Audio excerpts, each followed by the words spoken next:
एक साया था जो साथ चला पर हर मोड़ पर मुझसे फिसला। आईना बोला, तू कौन है? मैं हंस दी, पर भीतर कुछ सिला। हर दिन कुछ कम सी लगती थी, जैसे यादें भी अब झूठी सी लगती थीं। कहीं तो मैं पूरी थी कभी, अब हर तस्वीर अधूरी सी लगती थी। नमस्कार साथियों, माइंड स्टोरीज सीरीज के पहले एपिसोड में आपका स्वागत है, जहां हम जानेंगे दिमाग की छुपी हुई कहानियों के बारे। तो चलिए दिमाग की इस यात्रा की शुरुआत करते हैं। कुछ कहानियां असल में कभी होती ही नहीं, लेकिन फिर भी वो हमारे अंदर जीती रहती है, क्योंकि माइंड हर सच को दोबारा गढ़ सकता है। और कभी कभी वो तुम्हें भी। वो लड़की कभी बहुत ज्यादा बोलती थी, हर चीज को महसूस करती थी, आवाजें, रंग, सपने तक। फिर धीरे धीरे लोगों ने उसे बदलना शुरू किया। कम बोलो, ऐसे मत चलो, यूं मत हंसो। और एक दिन उसने खुद से सवाल करना बंद कर दिया। अब वो बस वही बनती गई जो लोग चाहते थे, परफेक्ट दिखने वाली पर अंदर से खाली।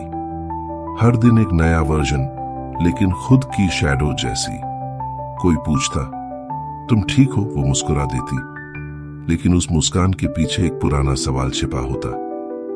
मैं कौन हूं? कई सालों बाद जब वो अकेली थी, एक पुराना सपना लौट आया।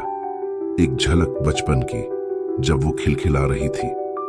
लेकिन अब वो चेहरा धुंधला था, और उसने खुद से पूछा, क्या वो मैं थी, या बस मेरा कोई कल्पित हिस्सा? माइंड कभी कभी वो यादें भी बना देता है जो असल में थी ही नहीं।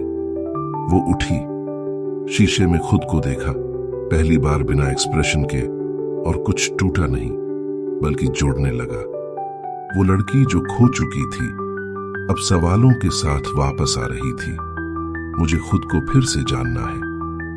हर बार जब तुम खुद को किसी के लिए बदलते हो, माइंड वो वर्जन सेव कर लेता है, और एक दिन जब तुम अकेले होते हो, सारे वर्जन्स तुमसे मिलने आते हैं। माइंड स्टोरीज कहानी नहीं, एक आईना है जो तुम्हें तुम्हारा भुलाया हुआ सच दिखाता है। अब सवाल नहीं, जवाब हूं मैं। बिखरी थी कल, आज ख्वाब हूं मैं। जो खुद में गुम थी, मिल गई हूं। कभी कहानी थी, अब किताब हूं मैं। जिसने मुझसे मेरी पहचान ली, अब उसकी छाया से भी आजाद हूं मैं। तुम जो बनाते रहे मुझे बार बार, अब नहीं बदलती, अब मैं ही बात हूं मैं। माइंड शॉट्स, जहां सोच गहराई से आती है और एक हल्कापन छोड़ जाती है। मिलते हैं माइंड स्टोरीज के अगले एपिसोड में, दिमाग की एक नई छुपी हुई कहानी के साथ।